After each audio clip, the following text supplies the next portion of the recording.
Hey, welcome everyone to another episode of The Other Side of Addiction. I am your host, Al Richards. And before I introduce the guests, I just want to say thank you to Dave and Susan Kenny. They are the founders of Emergo Academy. You guys hear me talk about this at the beginning of every single show. These guys are amazing. So, Emergo Academy, you know, I ended up having these guys on my show as guests, and we just ended up becoming really good friends, which seems to happen with a lot of my guests and I, which is really, really cool. It's what I love about doing this. But, I loved what their training was all about the brain first approach, because really, it's not really about the addiction, it's about the brain, and even the troubles that I went through in 2025 with the loss of my leg, the loss of my wife. I tell you what, guys, if it wasn't for the training that I learned from Dave and Susan Kenny, I really don't think I would have made it or gone through it as well as I did. Not saying everything was all sunshine and rainbows, because it wasn't. I had a lot of bad days where I felt sorry for myself. However, learning to sit with my emotions and understand them and allowing the storm to pass as I went through it, as I went towards the storm, and learning how to use my head a little bit better to not keep me stuck. So even if you guys aren't interested in becoming certified as an international crisis and recovery coach, I would still highly recommend their program just to help yourself. So, guys, check them out. That's Emergo, Emergo Academy.com. Thank you, guys. I really do appreciate you, and I love you both more than anything, really. So, today's guest is Nate Shepardson, and today we're going to be talking about Proud of Every Step. Nate, thank you so much for taking time out of your day to be with me. I really do appreciate it. Man, thanks, Al. I appreciate it, dude. Yeah, absolutely. And thank you for reaching out. And we actually had somebody introduce us, didn't we? If I remember right. Yeah, it's kind of a funny story. I got laid off almost 2 months ago, and through some connections, I got hooked up with a director over in unemployment services. He says, go to this company, talk to them, and the HR director knows you, and he says, "Huh, I like what you're doing with this men's group. You should call my buddy Al Richards." And so, I mean, it's a really long progression of people. I mean, one to at least four, if not five people to get from, to get to you, and just all based on circumstance. Yeah, right. Yeah, and I just want to give Jeff, my friend Jeff Seitz, a thank you as well. Thank you, Jeff, for connecting us. I really do appreciate it. Jeff and I worked a lot together back in the days of the West Jordan Chamber of Commerce, and Mm, that's how we got to meet and become pretty good friends. So thank you very much, Jeff. I do appreciate it. And yeah. again, thank you for reaching out. So, we spoke a little bit before the beginning of the show, and we was going over some titles, and you really liked the Proud of Every Step. Yeah. You shared a little bit about it with me before we started recording. And I tell you what, I think this is such an amazing title, because so many of us who have gone through resilience and dark times in our life and struggles, when we decide to start putting the shovel down and stop digging our hole and start looking at a better life, it really takes us to be proud of every single step to get us to where we need to be. 100% agree, man. And it's funny. Why am I proud of every step? Because every single step involved a lot of failure. That is deep. Holy cow. Yeah. And I'm still failing, right? Failing forward in my life. And it's kind of become a joke to me. And it's something that I try to embrace more and more every day. Um, and I had no idea, right? So I'm 40 years old. I had an incredible incident happen when I was 35, 5 years ago, August of 2020. I'm working at Micron here in Lehigh, and I'll make this story super short. I could drag it on forever. I thought I had caused somebody to get poisoned in such a way that his life might be in danger. And I was freaking out. I should have thrown him into the safety shower immediately. I waited 45 minutes and I had all these justifications. in my mind as to why we didn't need to do it. You know, you throw them in the safety shower and the emergency team gets alerted right away. And I'm just like freaking out. I'm like, wow, this is my fault. I'm going to go to jail. I'm going to be in prison for life because I killed this guy, right? Just absolute catastrophizing. And he ended up being 100% fine. I was not fine. 3 days later, I'm back at work. I forget to put my respirator on. I think I poisoned myself. This is where I'm going to cut the story really short. A few hours later, I'm in the emergency room having like heart attack symptoms, which is what I would expect with what I breathed in. And I'll never know to this day if I was exposed or not, but the next 2 months was absolute hell. And I could not think for longer than maybe 1 to 2 minutes for 2 months straight of anything other than I poisoned myself. And I tried to work. I tried to function normally. And eventually I told my boss, I'm like, hey, I gotta let you know, I think I poisoned myself here at work. And he's like, dude, handle it like a champ. He's like, hey, we got resources. Let's get you taken care of. Let's get the emergency response team here. Let's figure this out, you know. And I got put on some actually an SSRI, which I think saved my life at the time. I'll be honest. A lot of people, you know, they have a lot of bad things to say about SSRIs, but it eliminated all these weird symptoms that I was feeling that I thought were from being poisoned. Now, what did that event actually do for me? One, I got diagnosed with PTSD a year and a half later. Hooray. And I still struggle with a lot of, bodily symptoms from that. And I'm working through that and kind of developing some strategies, starting to learn that exercise and sleep are like ridiculously important. So really, really tough, but it taught me so many wonderful lessons and I wouldn't trade it. As dude, sometimes my anxiety, the PTSD symptoms are ridiculously hard to deal with. And sometimes I'm like, man, I just want to give up. I just, car crash in the ditch. Let's just end it, right? I won't do that. I love my family,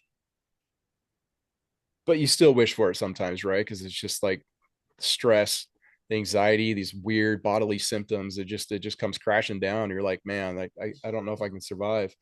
Let's say emotions that you just don't understand why you're going through them.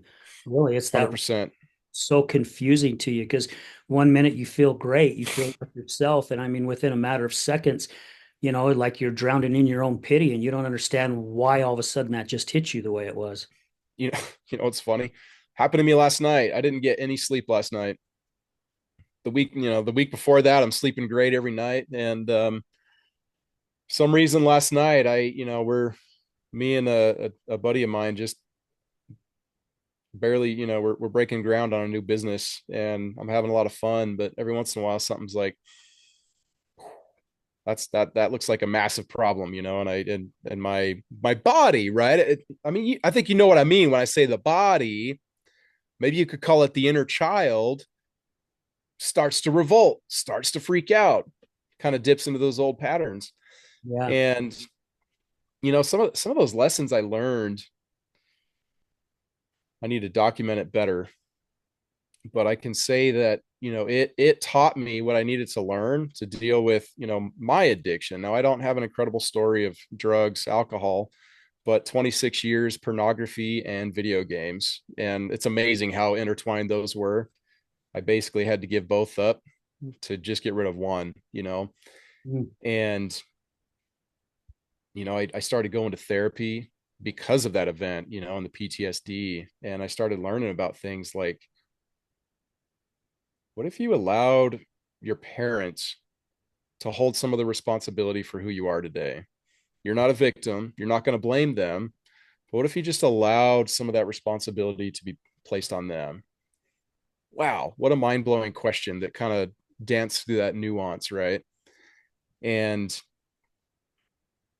I started, I did the 12 step, didn't work. I did therapy for the addiction, that didn't work. Tried to white knuckle it. We know that doesn't work. Yeah. And eventually, I just started learning things here and there, started doing some research. People started coming into my life, and all these, the magic started happening when I just made the decision with resolve. And in my mind, that's that's the first step, is to make the decision. You don't make it out of anger, you don't make it out of hate. That's going to feed the addiction. I saw a video on YouTube once, and like that was step one.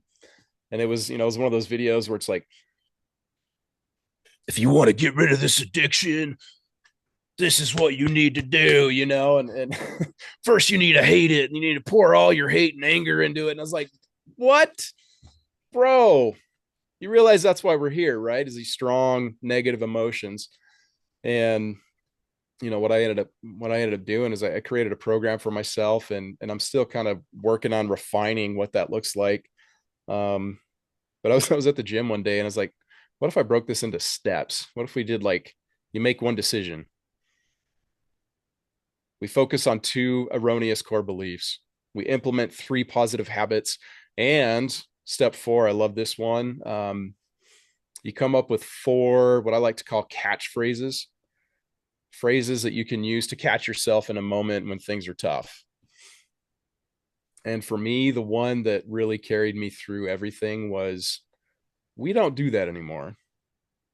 And there's two really important words there. The we, because I consider it me and my inner child, right? The inner child is what needed this thing at some point in my life to feel a sense of comfort.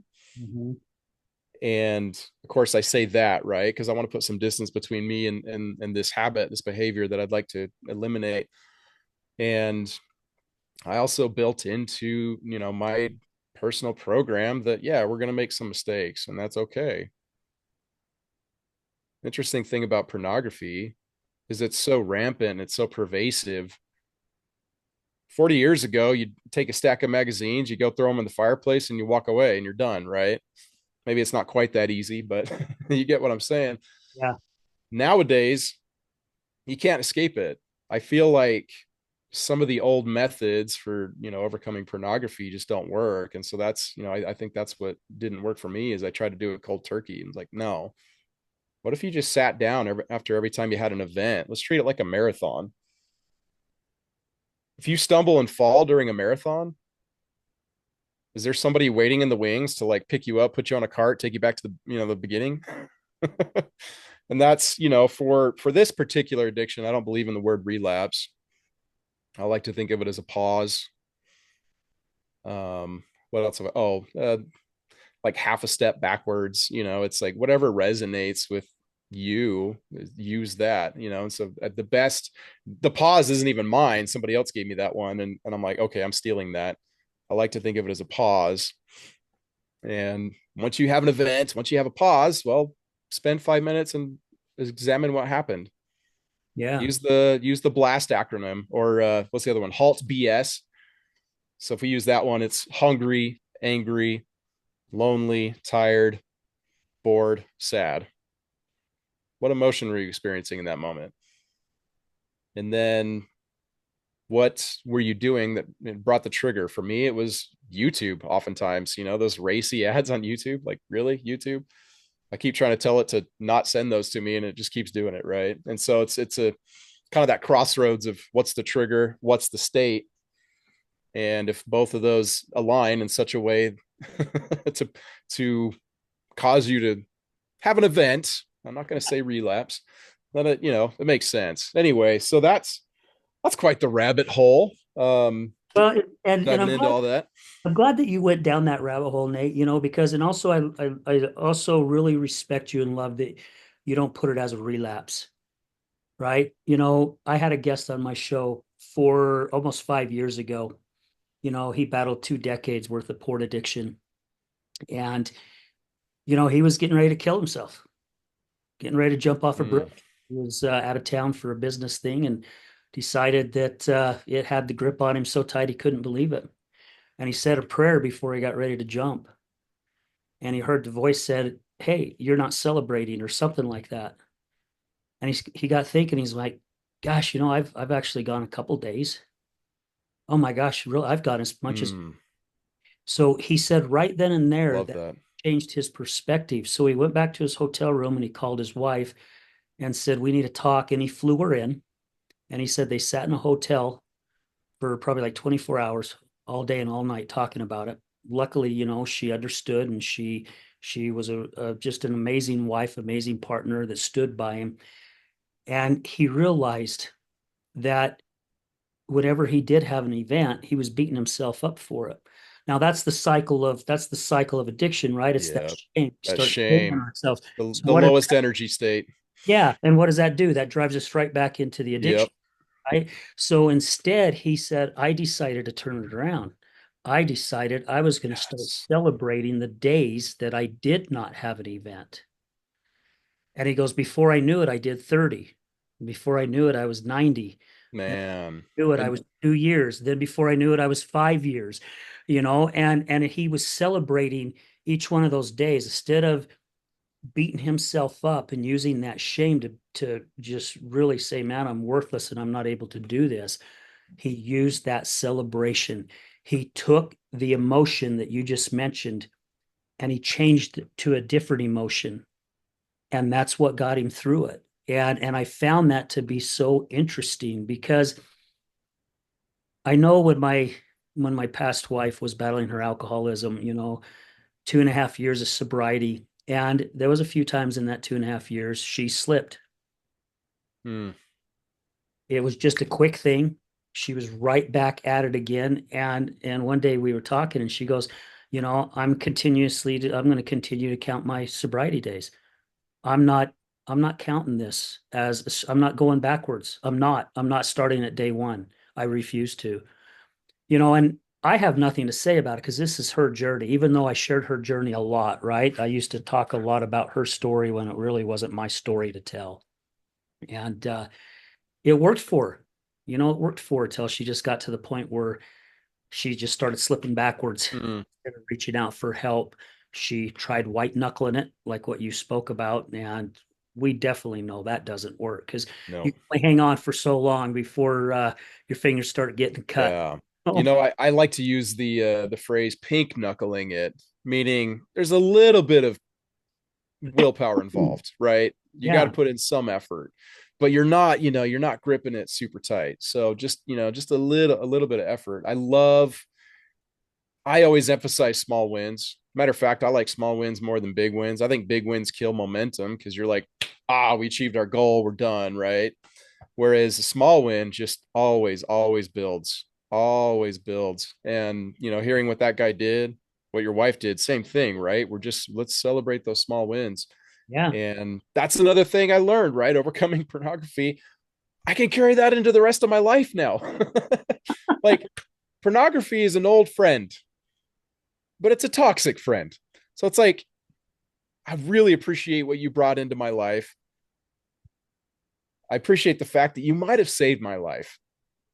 I needed you for a time. Hmm. I don't need you anymore.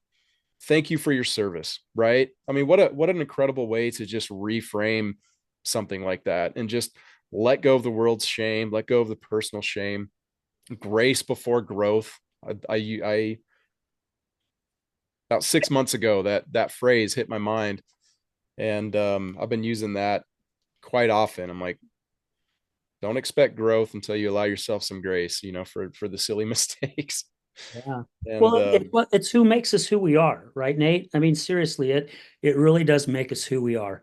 If we go through and we look at all the time, I like to call them shitballs. I like to say, life throws us shitballs mm, continuous, all the time. and sometimes it hits us square in the face, but those shit balls, I tell you what, they teach us something, right? When you get hit in the face with one, you don't want to get hit in the face with another, even though you know it's going to happen. Yep. But it's for whatever was inside that shit ball at the time, I guess, but it helps us grow, really. It does. I mean, look who you are today as an individual and look what you are now building to help other individuals that have been or that are in the same place you used to be. Yeah. And for you not to go, and I'm not knocking AA because AA has saved, my gosh, millions of individuals. It's an incredible program. It is a very incredible However, program. However, I don't like that where they say you are powerless over whatever it mm, was that you're battling because you're not powerless. And that you're putting that label on your head on a continuous basis because I remember going to meetings to support my wife, and I remember all the time she was getting up there, and saying her name and say, I'm an alcoholic. And we talked about it, and I've said this on the show many times. She on the way home, I'm like, I don't like that you do that because you're labeling yourself. You've been sober for 3 months or 4 months or 5 months. Why are you still considering yourself as an alcoholic? Because you're not. And she got to where she finally started going up there and saying, Hi, I'm so and so, and I'm in recovery. Thank you. Right? She stopped Yes. labeling herself. And so it's one of the things that I don't accept. But even though I still support AA, right? And there's so Yeah. many different ways that are out there now, which it's hard. A lot of people are it's controversial. A lot of people going, nope, nope, that's not going to work. It's not going to work. I'm one, and a lot of individuals that I speak with, we feel that every individual's journey is their own. Whatever Yep. works for them, as long as that they're in the healing, right? As long as they're in the healing, if that's what works, because you just said you tried the 12 steps, it wasn't for you. However, you found a way that was for Nate, and it's Yes. working. Yep. And I love that you hit on identity, and that is the one you nailed it. The one thing that I feel like they could change. The very first day you step into AA, you need to say I'm an alcoholic. I think that's absolutely essential. At some point, maybe it's day 2, maybe it's day 10, when I started to recover, I stopped looking at myself as a man addicted and as a man in recovery, just like you said, right? And wow, it's kind of magical because once I made that distinction and I shifted the identity, that's when books started appearing in my life. That's when people started appearing in my life. That's when YouTube videos started appearing in my life. And I just started putting all these puzzle pieces together of a program that worked for me. And when at the outset, I said, you know what? My goal is to have this kicked in 3 years. Now I'm about 6 months out from hitting that 3 year mark. And I'm about 98 to 99% of the way to where I want to be. In other words, I'm not perfect, right? And I'm okay with that because once again, I built a system that says when we have an event, we just take a step back, look at it, start to organize our life in such a way, whether it be, okay, what app was I using? Are we going to disable that for a week? Great, or let's go to bed earlier. Let's spend a little more time with the family each day. We know how important connection is. That's one of the biggest, actually, I'd say smallest changes I made is I said, what if we just spend like 15 more minutes per day with the family before I go play video games? Nowadays, I hardly ever play video games. And so it's just really, really small steps here and there, and steps I'm proud of. Yeah, right. It's almost And like that's the celebrating their steps, right? Celebrating yes. every single one, even if it's one. It doesn't matter if it's an inch forward or 3 feet forward. It's still forward. Yep. As a matter of fact, I wonder if I have one on my desk. What I like to do is I'll just take printer paper, and this isn't the exact format I usually use. And like, in the upper left hand, it's what's the schedule I want to do for that day. Top right hand, it's what are the tasks that I want to get done. And then at the bottom, I'll have wins and lessons learned, and I'll try to capture 1 to 3 of each. And sometimes the lessons learned are funny. Like I have one that's oh, let's see if I can remember. It's from like a year ago. It's a donkey pushed will never learn to walk on its own, something like that. I wish I had the exact wording, but it dawned on me that sometimes when you try to force people to do things, they just won't learn how to do it themselves, right? And so it's just really fun, a really fun way to capture some of those, because as John Maxwell says, experiences without reflection yield no benefit. Yeah. Experiences without reflection, you're not going to get anything out of it. And so lately, last couple of weeks, I've kind of fallen out of the pattern, but I always get back on the horse and, just start capturing the wins and the lessons learned. Honestly, if I'd have done that last night, I probably would have had a great night of sleep. Let's be honest, because I could have made that barrier between all the work I was doing during the day and not carrying it in, into bed with me. Right. And I'm sitting there just stirring over problems with the business. And, but that's okay. lesson learned. I should definitely document that one tonight. Yeah. Yeah. Well, and it's I would say it's probably almost impossible to be. I had someone teach me in some of my training that said perfection is just reaching a point that can no longer be improved. And I really love that because Hmm. you see like some of the greatest athletes like Michael Jordan, Tiger Woods, Kobe Bryant, so many other guys that they were at the top of their game, right? No one could beat them, but yet they were continuously working on being better. They never said, I've reached that point, I'm good, I don't need to learn anymore. They were constantly still learning, right? So even though they knew their game was perfect at the time, they didn't accept it as being perfect because there's always room for improvement. And I've said this in my show many, many times as well. It's like, I will continue to work on myself till the day God calls me home because I'm definitely not the same guy I was a week ago. And I'm not the same guy I was 24 hours ago. So, but it's extremely, I won't say hard, but again, life is life, right? We're going to have those moments because I've had them myself, even though I've had this brain training, right? And it's like, okay, I know how to train my brain. I got this, man. Nothing is going to get to me anymore. Well, bullshit. It still gets to you. However, when you break those things down, like what you were just talking about, Nate, we break them down and we're able to analyze them and evaluate them and go, okay, well, next time, because there will be a next time when this happens, I could handle it a little bit different, right? So Mm-hmm. you still improved, even though you may not fall asleep again and may be up all night, there's still something you improved on. And we don't recognize enough of that in ourselves. You're right. And that's, oh man, I had a church leader that, and I got to give him credit because it was one of those really big puzzle pieces that kind of helped pave the path for this journey for myself. When he said, after an event, just take 20 seconds, stop everything you're doing, and just say, man, that was not the outcome I was hoping for. And that's okay. Just leave it at that. Right. And just kind of sit in that for a minute and say, you know what? We're okay. We haven't lost any progress. I can still celebrate the fact that I'm doing a lot better than I used to. And just kind of allow, what a great way to release shame. Right? Or release anything really by Yeah, looking. true. Great way of saying it. Yeah, I love that. It's Yeah, not the preferred outcome, and we're okay. yeah, yeah, I love that. I go to the gym pretty much every day, and one of the gals that work behind the counter, she's the manager of it. And I was talking to her one morning, and she goes, "Al, I'm really having a bad morning." I'm like, "A bad morning?" I said, "So what's bad about it?" And she goes, "Oh, when I woke up, this happened, and this happened, and then that happened, and then this happened."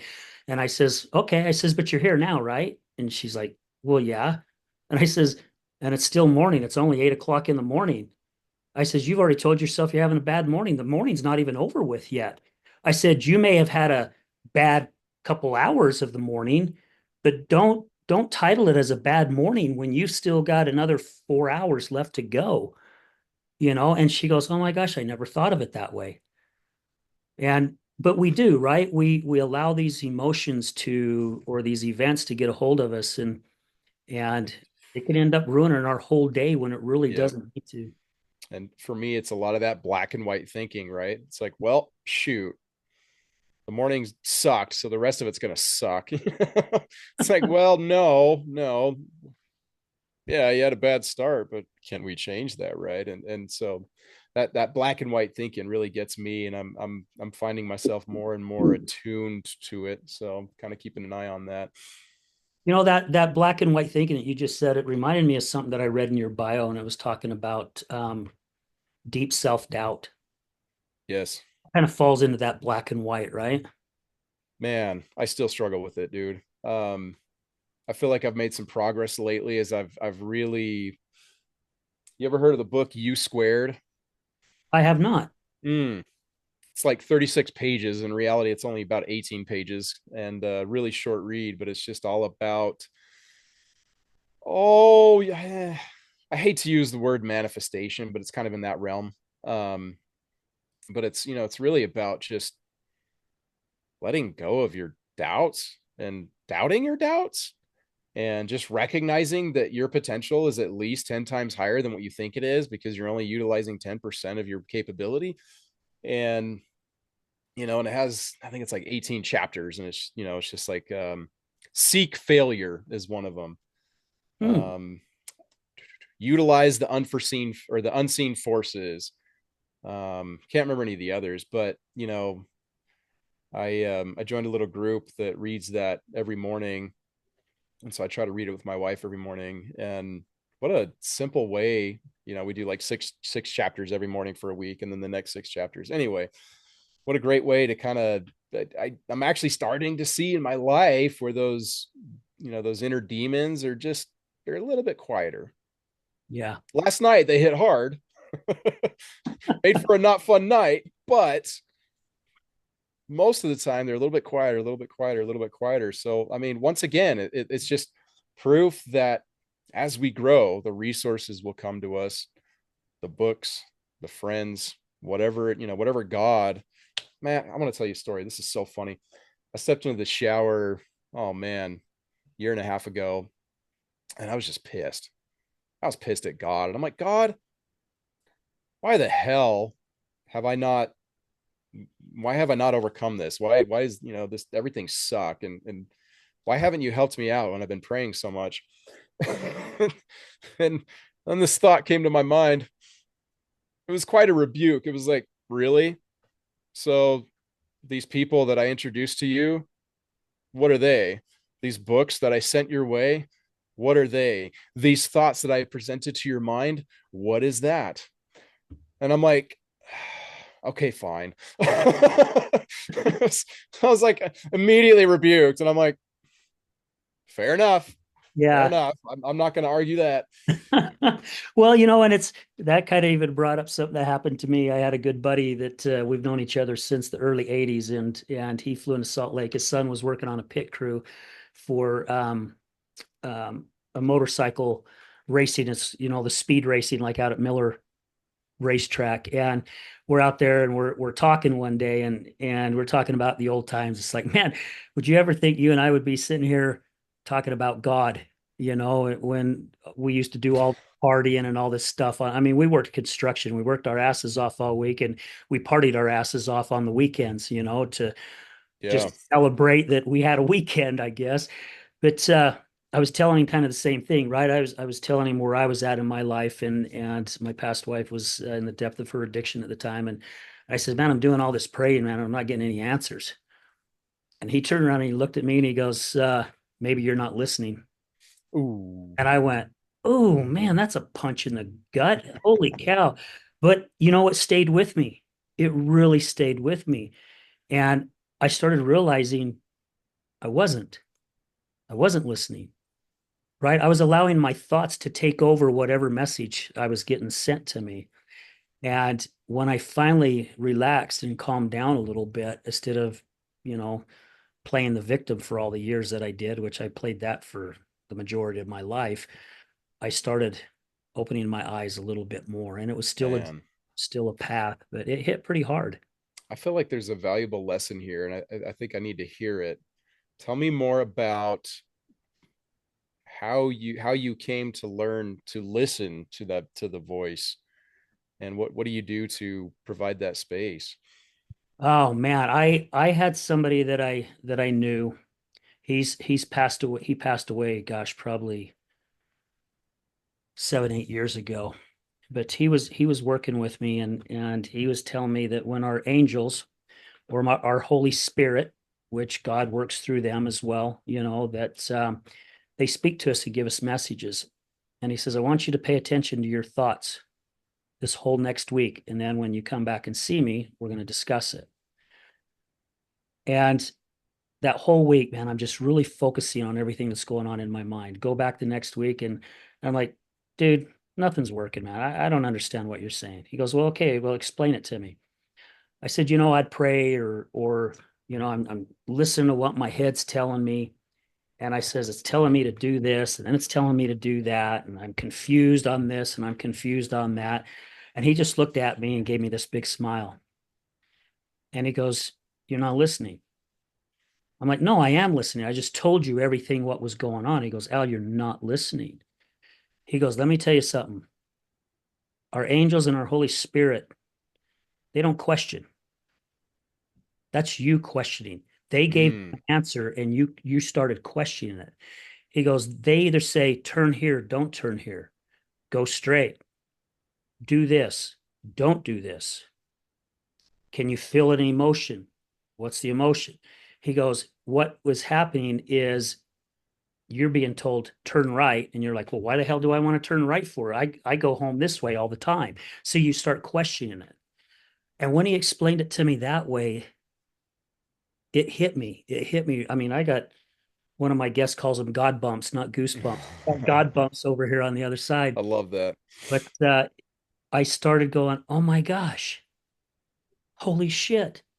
I have been getting my answers all this time, or I have been being directed in the direction I'm supposed to go. I'm adding my crap in by questioning it instead of just going with it.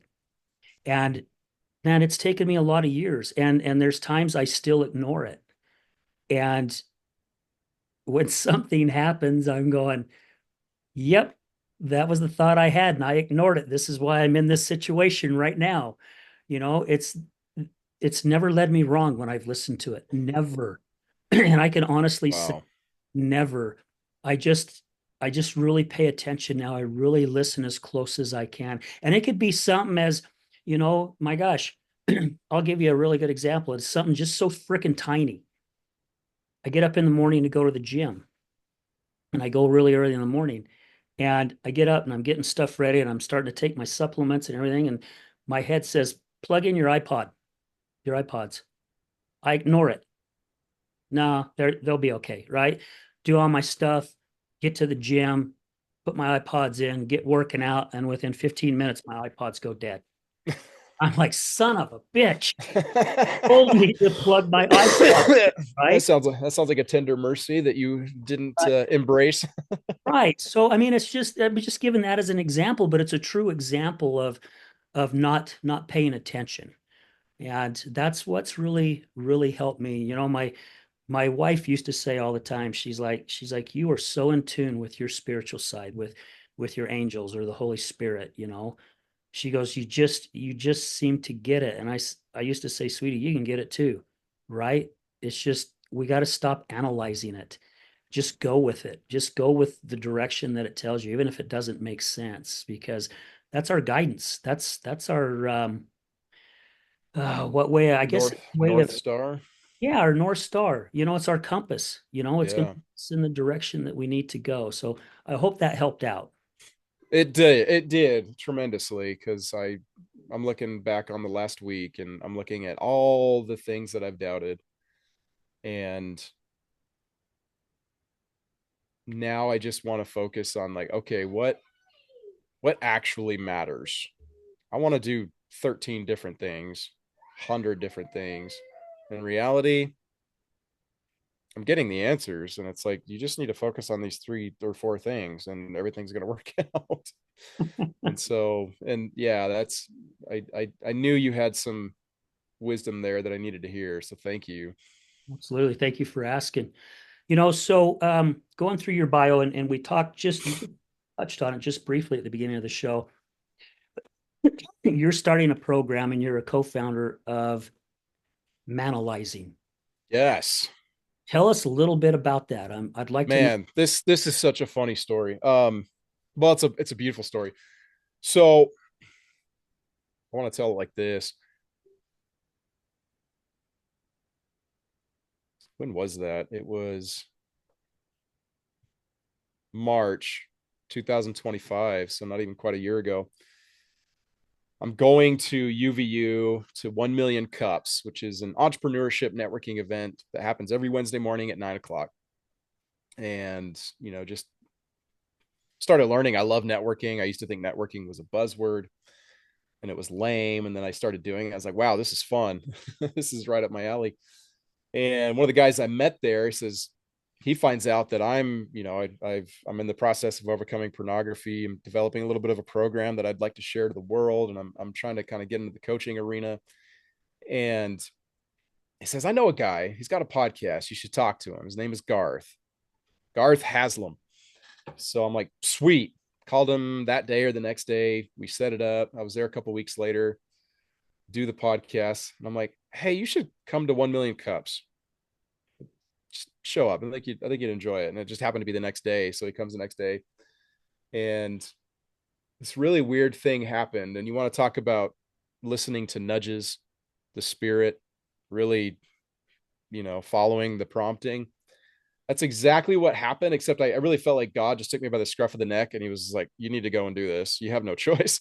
And we had enough people show up that were in the realm of, they wanted to help people. One guy wants to make men better fathers. Another guy wants to build a self-sustaining ranch to rehabilitate and reintegrate veterans so that, we're really kicking down the, that 24 a day number, right?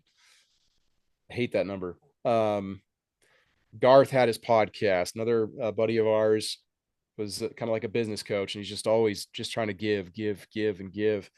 And the thought dawned on me. It's like, wait a minute.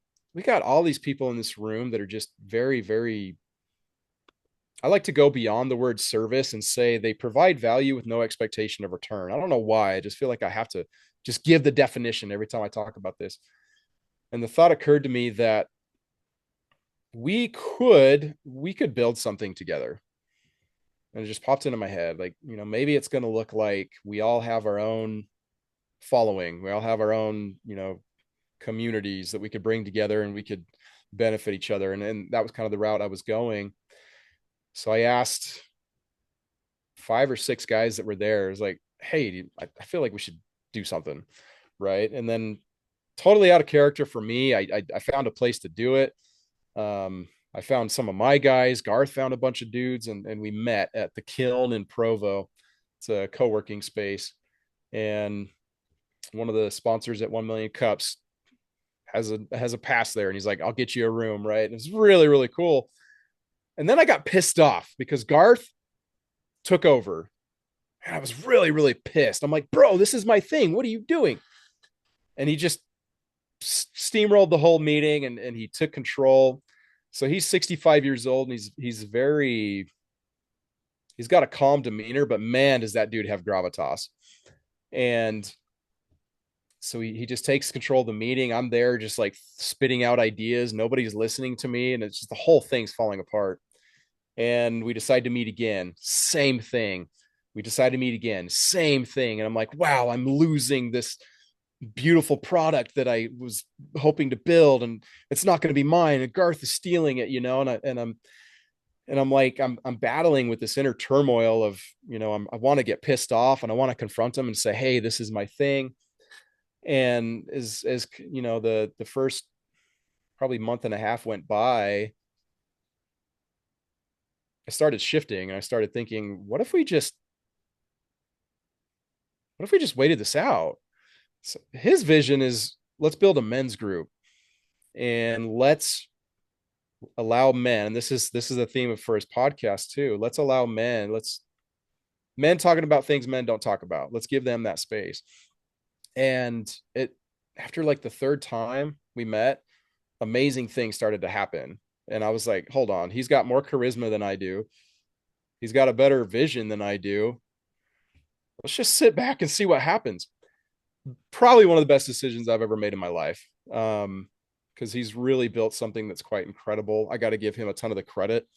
I was his who in that moment. If you understand the who not how approach, or if you've read the book, you'll know what I'm saying. That we focus so much on how that we never think who, and I was blessed to be that man in his time of need, the guy that was just like, I'm a galvanizer. If you know anything about working Genius, that test, right? Like that's my strength as a galvanizer. I just bring people together and I get them moving forward. And then I like to hand off the torch and say, bye bye, you go do your thing. I had my fun. Then my ADHD kicks in and I'm like, and I'm like, I want to move on to the next thing. So really, really awesome story. And what's funny is I didn't even know that Garth had already tried to build a manalizing group about 3 years prior. I didn't even know that for like 5 or 6 months. Hmm. And he like talked about it one day. I was like, oh, it all makes sense now. That's why he took control. And that's because he's like, this is my opportunity to, kind of build something that didn't work out the first time. And, now I can look back on it, and maybe I'll step away, and I won't even claim the co-founder title anymore. Maybe, maybe I won't care to be on the board of directors. I don't know. We're going to figure that out in time. Right now, I've seen the lives that it's impacted. For me personally, I learned very early on that my life is not uniquely in shitified. Is the best way I know how to say that. I'm like, wow, I'm not the only one that struggles in life. Really? I learned this at, I guess I was 39 at the time, 39 years old. I finally realized that other people have crappy lives too.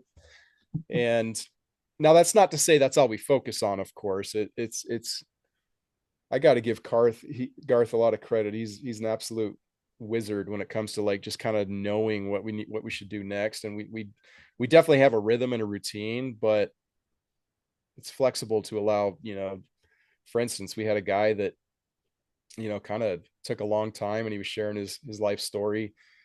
And Garth's like, you know what? I think it's time that we talk to you now. So you get to shut up, and we're going to talk to you. And it was beautiful because, everybody was kind of, I don't want to say giving advice, but just providing some perspective that he had never received before. Yeah. And what a beautiful opportunity. And some of the perspectives didn't, they didn't coincide with one another, right? Which is great, because it's like he can take what's useful and leave what's not. Yeah. And what that group has really done, and what I really love about it is, nobody's above another. um the guy that runs the meeting is generally different every week. um we we have something we call man in the middle, which is where you share your story. And then we have something called man in the mirror, and we love to do that around a campfire when it's not freezing cold outside. And man in the mirror is where we get to tell you what we see in you, and as if you're looking into a mirror, and you get to, hear it from yourself. We get to be that mouthpiece for you, the good mouthpiece, not the inner demons. And I recorded mine and man, what incredible things that men have, that told me. And one of them that I really loved is I was called a dark horse leader. And he went on to explain it. It's like, nobody expected you to be a leader. Don't take offense. I was like, dude, I'm loving this. This is great. You mean I could be a leader too? Wow, this is great. And I'm working on those skills, right? And I'll never forget that. I'm like, oh, cool. What a deep, impactful compliment to give to somebody. And every time we have somebody do the man in the mirror, I'm always like, okay, pull out your phone. You're going to want to record this. I promise. You're going to listen to it probably for the rest of your life. And I've listened to mine like 5 or 6 times since then.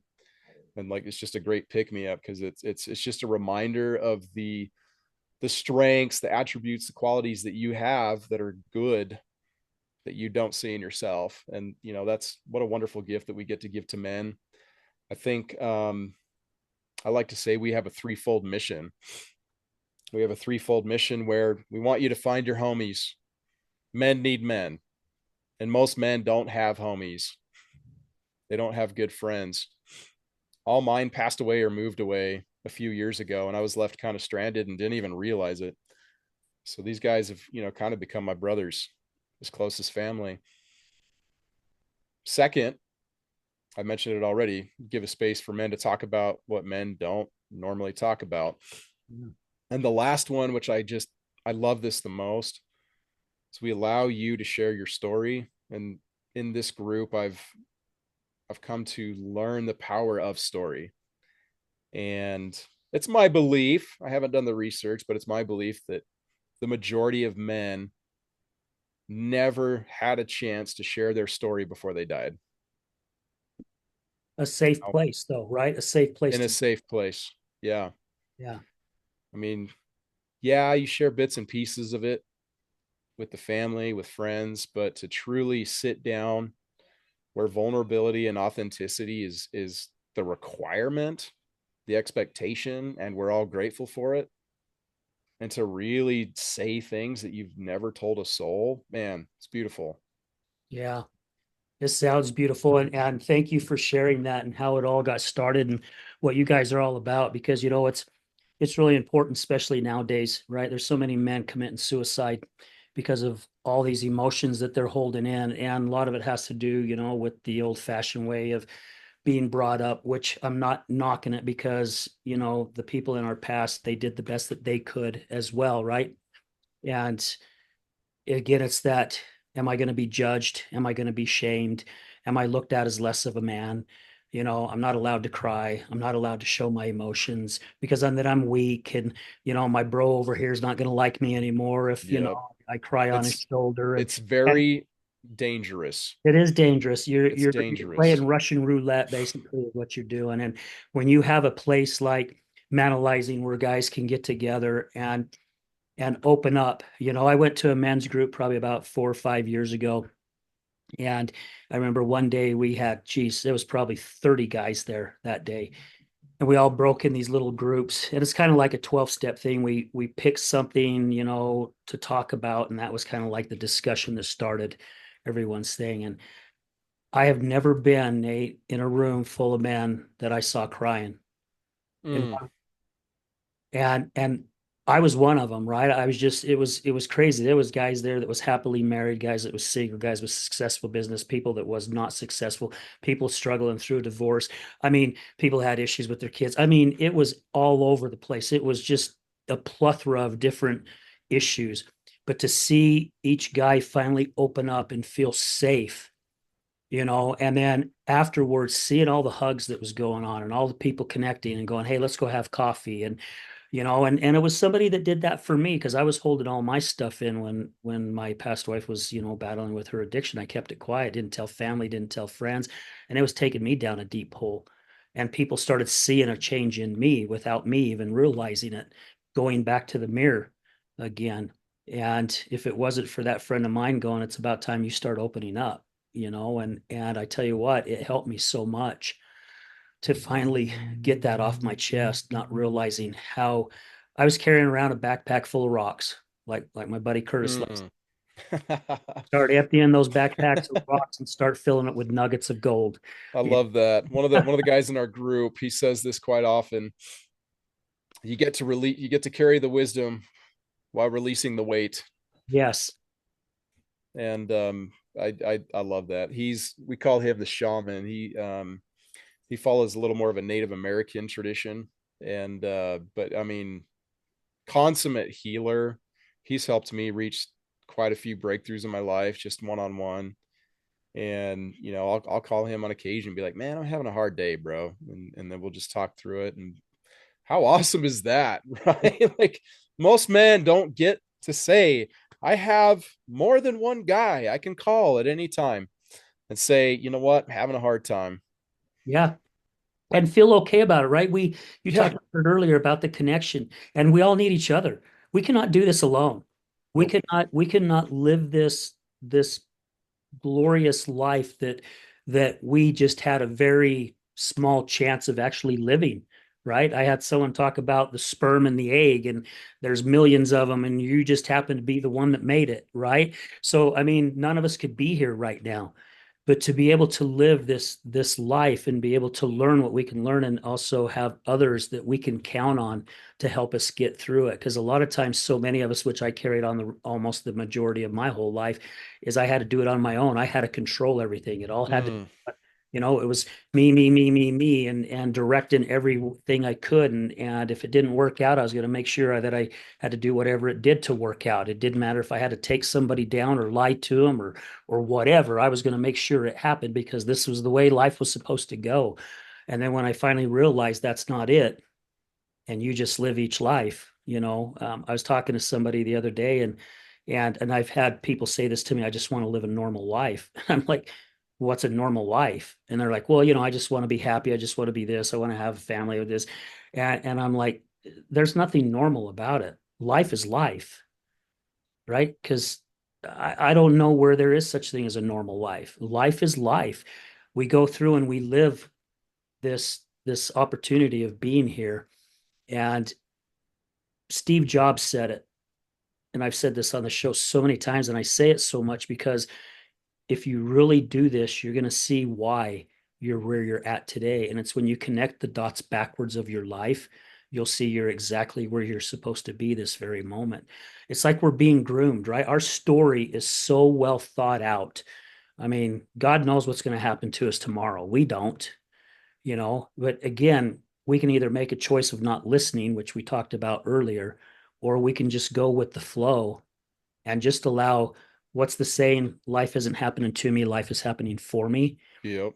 We can live in that mentality, at least for me and a lot of people that I hang with and associate with. It's helped their life tremendously. You know, those shit balls are going to hit you in the face, or we're going to step in a pile of shit.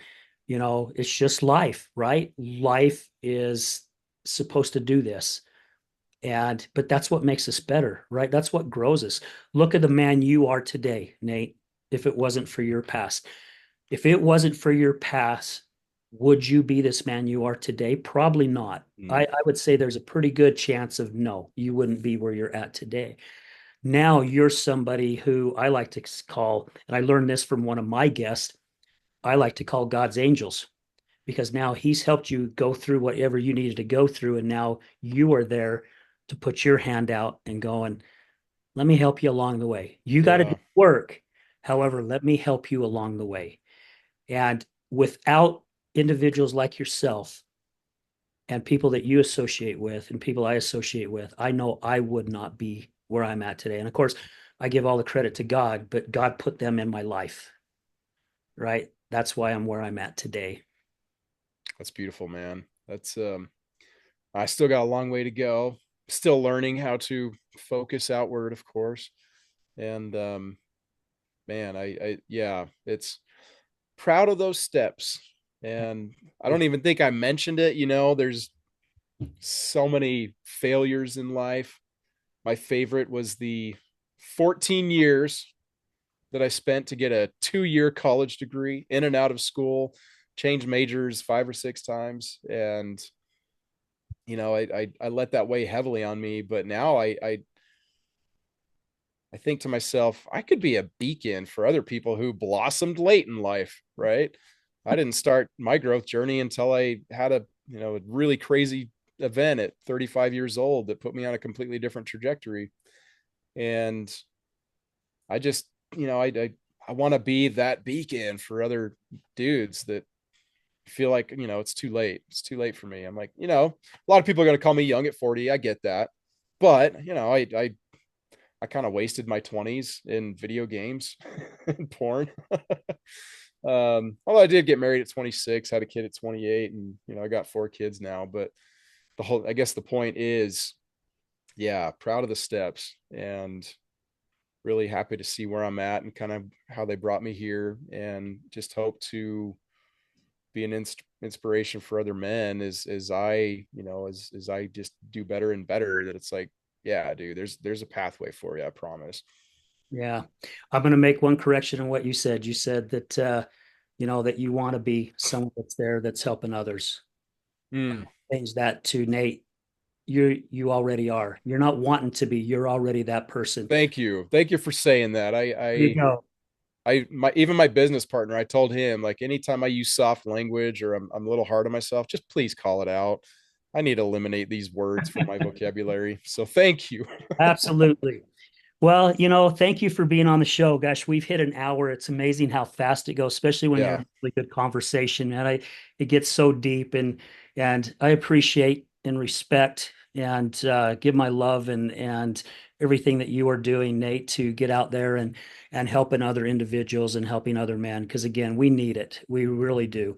There are so many men out there that are suffering, and yep, because of your past that has put you where you're at today. Now you're, like I said, you're one of those angels that are out there now helping other individuals along their path. So thank I you so appreciate much. that, man.